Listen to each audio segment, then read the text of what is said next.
Okay, I just tried recording a video and got all done with it, and I don't like it. I want to do a second take here. So, what I'm trying to do right now, it's like this process of self-discovery, self-love, and acceptance.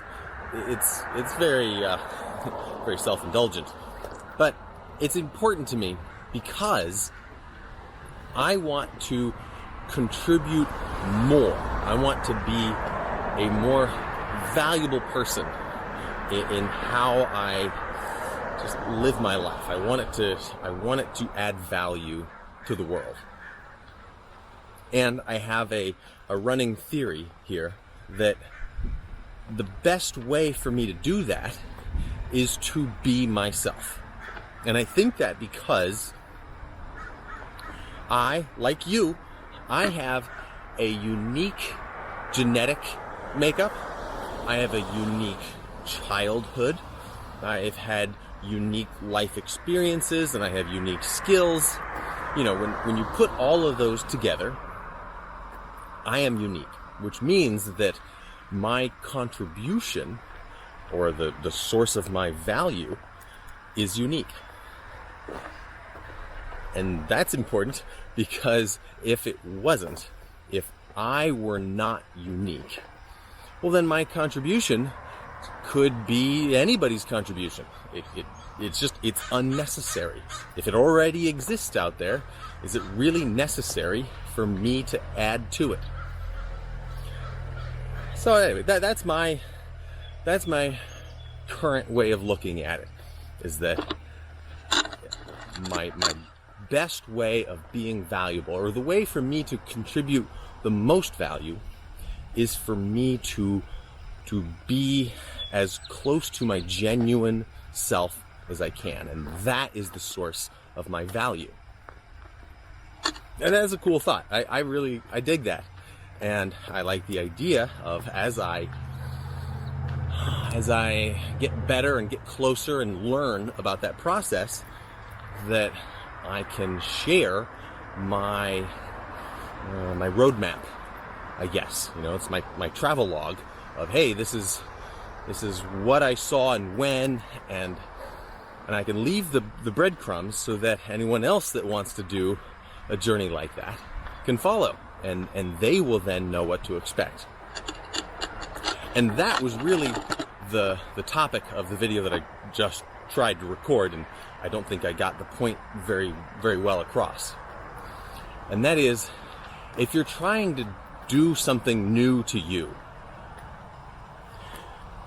you need help. You need somebody that has been there, done that, and so they can give you guidance. They can let you know, hey, when you get to this junction, don't turn this way, turn the other way. And I think it helps to compare it literally to navigating, you know, to finding a destination. So if you're out backpacking, and if you need a map, you need a way of knowing, hey, I'm trying to get to this other place. And the map can only come from somebody that's done it before, somebody that has gone before you. And they will let you know, hey, when you cross this stream, that's a good sign. That means you're on the right path. Or when you come across, you know, this particular tree, then you want to take the fork to the left. You need those insights. Otherwise, none of those landmarks are helpful. If you don't know that you need to take a left at the old, you know, redwood or whatever it is, then when you come to that landmark, there's nothing for you there. It may even be counterproductive. You may think that a stream crossing is a sign that you're going in the wrong direction. So you need to have some idea of what the landmarks mean, so you can correctly interpret if you're going in the right direction. Now, this process of getting in better contact with yourself is what I'm trying to do. I'm trying to kind of work through all of the just the less genuine parts of me. I'm trying to ignore those and get a good connection to the things that are truly me and the things that make me unique and valuable. I need to find those things. And that is a process that other people have done. They've done it for themselves, and they have recognized the landmarks along that path. And I've done a little bit myself, and so I wanted to talk about some of those landmarks that I have identified. So I made that video, A Brush with Honesty, and that was a really good thing for me to get on camera to show what that feels like. Because what I experienced was a lot of fear, a lot of resistance. It's like my brain was trying to come up with any excuse not to address not to address something personal and important to me. So that's a huge sign right there. So now I know when I'm doing something similar, if I don't feel a lot of resistance, if I don't feel fear, then I might not be on the right track. I might not be actually heading towards something that is really important to me. Because now I've learned that fear is associated with something personal and important to me. Another one was just raw emotion. I was kind of choking up trying to talk about it because I was talking about something that was important to me. And so that's another really good indicator that I was onto something important. So you can use the opposite then. If you're not feeling raw emotion, if you're not either getting choked up or getting angry or getting something, then you're probably not on the right track to something personally important to you, something that is needing you to address it.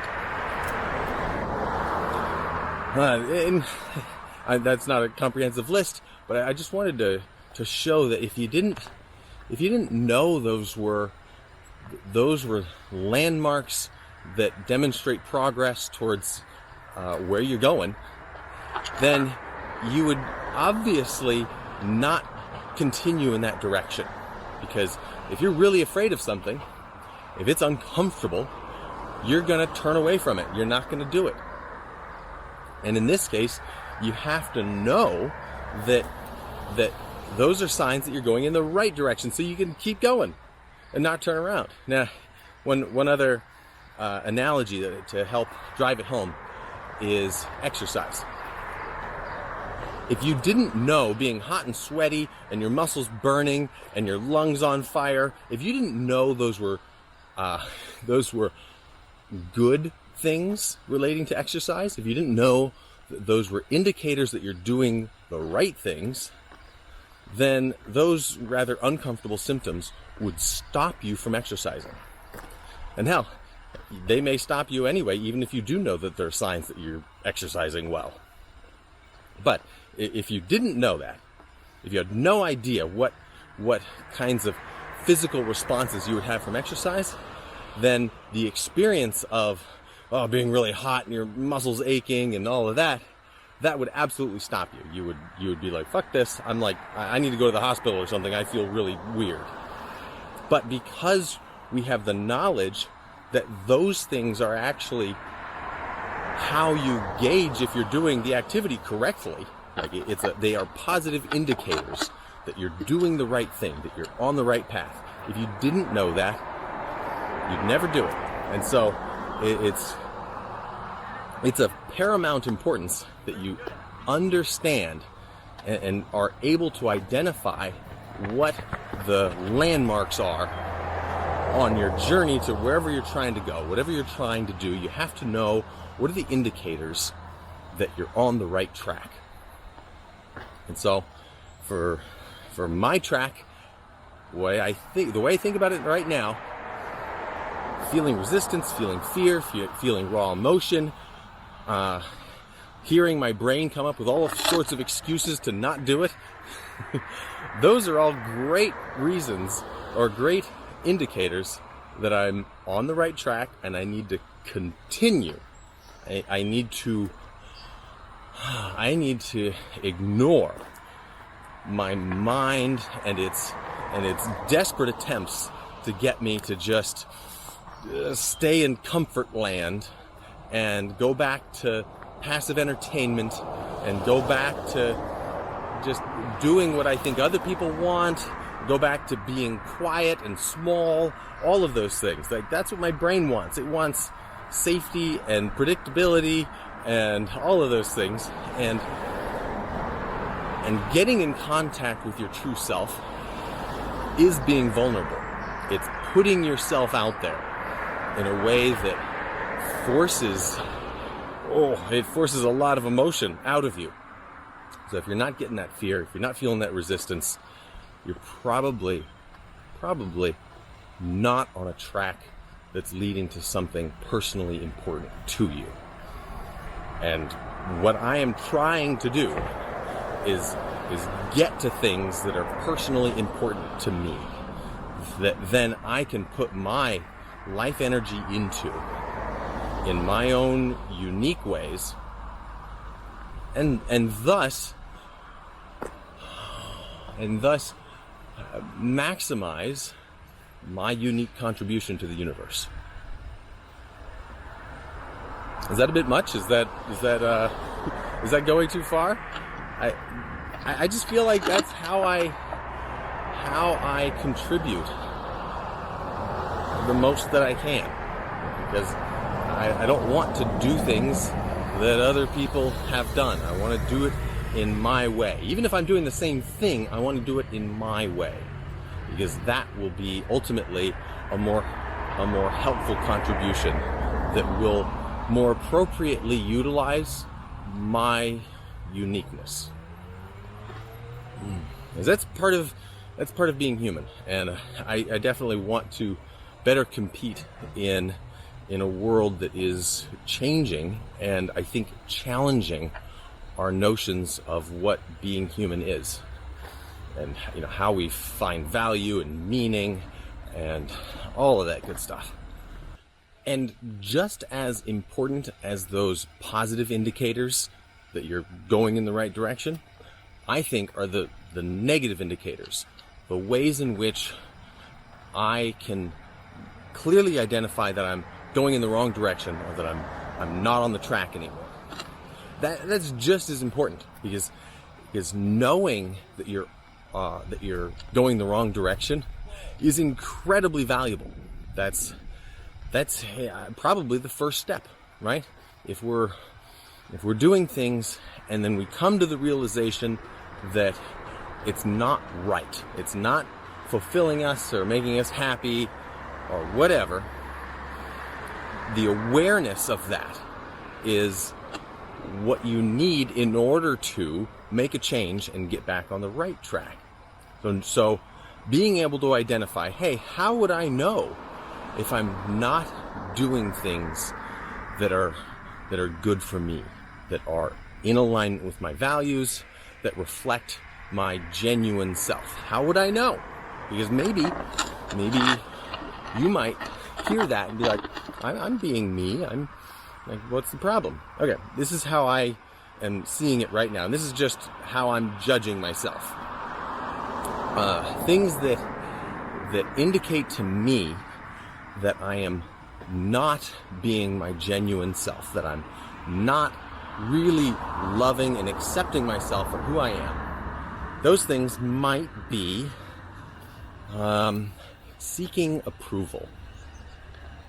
And just that right there is huge, because seeking approval from other people is just a huge red flag that you yourself don't approve of yourself, that you find yourself to be deficient, and thus you need other people to show you that you're worthy.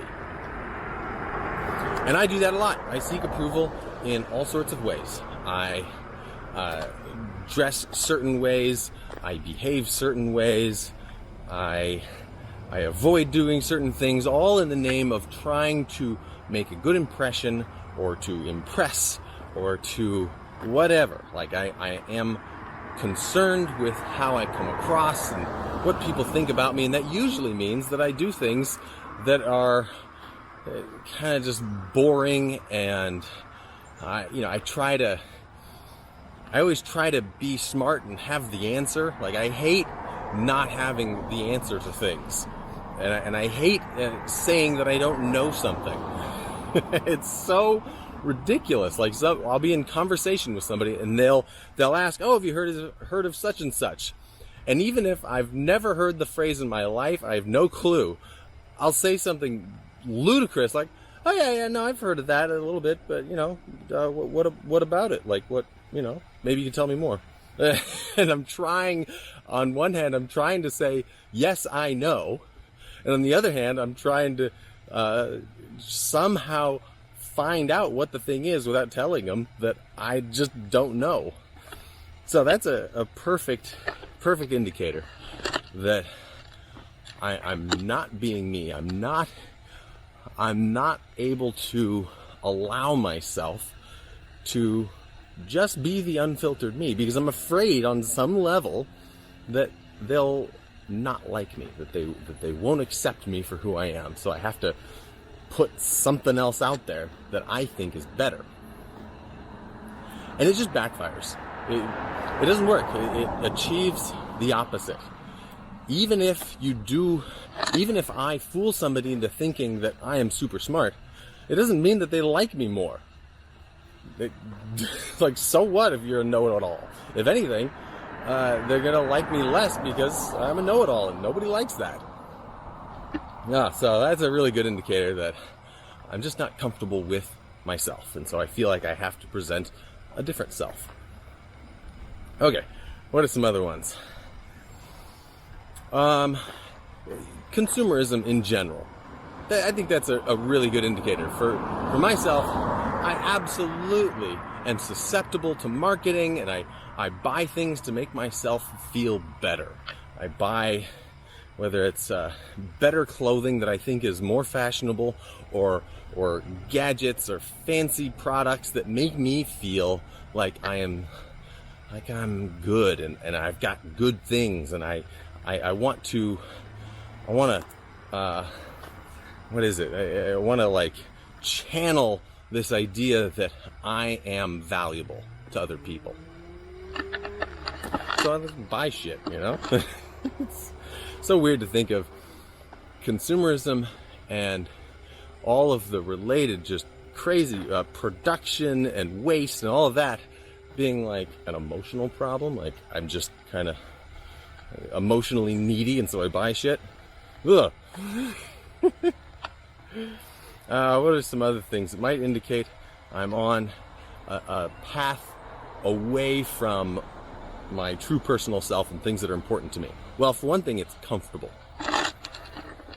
It's not scary. It's predictable. It's easy.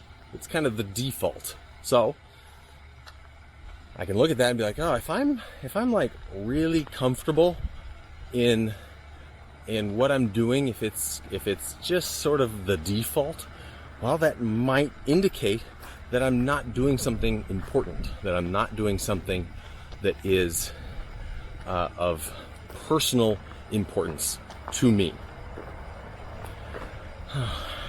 Now, I don't know that I don't want to make like a war on comfort. Like, I want to be comfortable, and I want other people to be comfortable too. But there's a sense of safety that's associated with, that I associate with, doing things that other people approve of. And I think that could lead nicely into another one. If other people are totally approving of what you do, that might indicate that you're not doing things that are for you in alignment with your unique self. Because by definition, if you are doing things in your unique way, in alignment with your unique values and experiences, well, then you're bound to piss off some people. Like it might be totally necessary that some people will really not like it. And if what you're doing is neutral to everyone, well, that might tell you that what you're doing isn't that specific to you and your personal needs and values and all of that good stuff.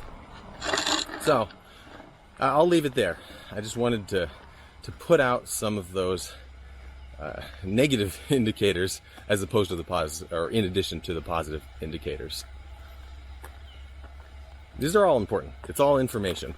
Getting off of the track is just as important as knowing when you're on the track. So it's part of the process. When you lose track and you recognize that, that is worthwhile information, that is valuable, and to not bemoan it. You don't have to get super hard on yourself. It's more like, oh, that's a check engine light. I need to look at what's going on and reevaluate. I want to think about this more. I want to map it out in a way. I want to have it a little more accessible and less nebulous. Right now it's all kind of nebulous in my head. I'm still working on refining the ideas and learning from other people that are farther along in the process than me, all of that. But I'm working on it, and I'm also glad that I've got people that are going along on it with me. That's a really good feeling, because I want to share it, and I ultimately want to create things that are helpful to people that want to go along a similar path of self-discovery and self-love and all of those good things. Okay, have a good one. Thank you, and see you next time.